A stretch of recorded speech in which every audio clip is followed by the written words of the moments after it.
মাঝে আমাদের আজকের যে সবার পছন্দের প্রিয় পরিচিত মানুষ জালাল ভাই, যিনি বাক্সিমুর ইউনিয়ন নারোরা গ্রামের সন্তান, তিনি ছাত্রদলের জন্য আসলে কি করছে এটা আসলে বলেও কাউকে বোঝানো সম্ভব না। আসলে ছাত্রদলটা আসলে ওনারা কত কষ্ট করে রাখছে এটা আসলে আমরা দেখেছি। তো উনি আসলে গঠনমূলক আমাদের রাজাপুর ইউনিয়ন ছাত্রদলের উদ্দেশ্য করে এবং উনিও সার্বিক আলোচনা করবেন।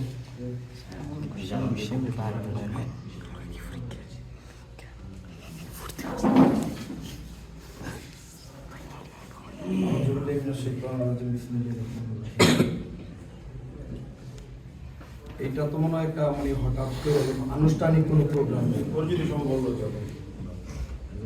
ওই যে নেত্রীর জন্য দোয়া করে। আজকের এই অনুষ্ঠানে উপস্থিত বৈষ্ণব উপজেলা ছাত্র দলের সদস্য সচিব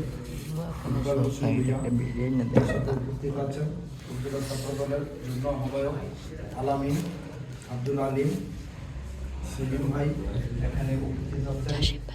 যিনি বলেছেন হয়তো আমাকে ছাত্র দলের ছাত্র নেতা হিসাবে চিনেন বা ওইভাবে ব্যক্তিগত সম্পর্ক নাই, হয়তো উনিও জানেন না, উনি আমার খুব কাছের আত্মীয়। যাই হোক সেদিকে আর না গেলাম।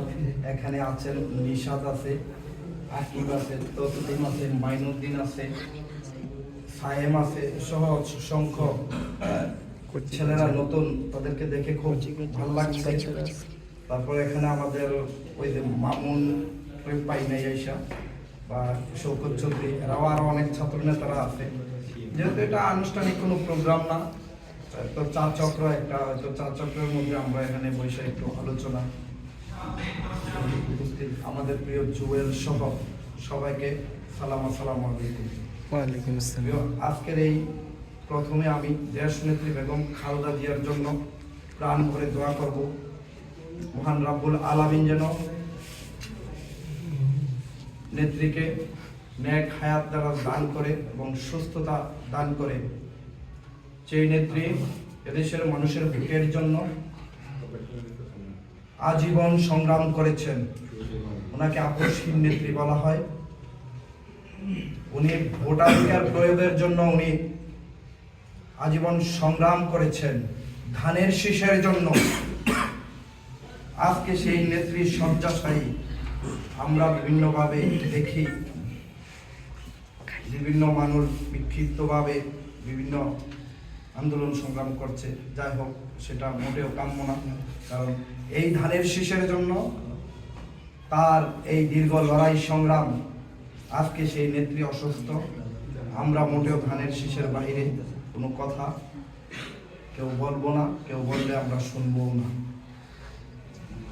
রাজাপুর ইউনিয়নের ছাত্র দলের আজকে অনেক নতুন মুখ আমরা দেখতে পাচ্ছি। আমরা আশা করব এই যে ভাই যেটা বলেছে, এভাবে প্রত্যেকটা গ্রামে গ্রামে আরো যারা সিনিয়র নেতৃবৃন্দ আছে তাদেরকে নিয়ে স্কুল কলেজ ইউনিভার্সিটি পড়ুয়া ছেলেদেরকে তোমরা আহ্বান জানাইতে হবে ছাত্র দলের পতাকা তলে আসার জন্য। ছাত্র দলে এখানে কোনো সন্ত্রাস নাই। ছাত্রদল করে শিক্ষিত, স্মার্ট, মেধাবী ছেলেরা, ট্যালেন্ট ছেলেরা। ছাত্রদল একটি সুশৃঙ্খল সংগঠন। আমাদের কেন্দ্রীয় প্রেসিডেন্ট একটা কথা বলেছে, হয়তো অনেকে সেটা সবাই দেখেছ। 3 বার সে বলেছে, পড়াশোনার বিকল্প রাজনীতি হতে পারে না।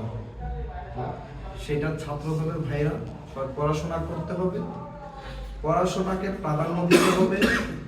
যখন একটা মেধাবী ছেলে ছাত্রদল করলে, এখন এই এলাকার যারা রাজাপুরে যারা ছাত্রদল করে তারা যদি কলেজ পড়ুয়া হয়, ইউনিভার্সিটি পড়ুয়া হয়, এই এলাকার মুরব্বীরা যখন দেখবে, তখন এরা বলবে যে এই শিক্ষিত ছেলেগুলো ছাত্রদল করে। ছাত্রদল অবশ্যই মেধাবীদের সংগঠন, ভালো সংগঠন, এরা বিপথে যাবে না। তখন মানুষ তোমাদের কথায় আকৃষ্ট হবে, এই জাতীয়তাবাদীর পতাকা তলে আসবে। আমি এখানকার নেতৃবৃন্দকে বলবো আপনারা, যেহেতু এটা আনুষ্ঠানিক প্রোগ্রাম না, ঠিক আছে, আর আনুষ্ঠানিক প্রোগ্রাম আমাদের পাখিকে বলছিলাম, পাখি ভাইকে বলছিলাম কি ব্যস্ত থাকেন। আচ্ছা ব্যস্ত আছে, তাহলে ঠিক আছে, অসুবিধা নেই। তো হচ্ছে আর যারা আছে শওকত আজকে ইয়াতে দেখি নাই কেন? শওকত ভাই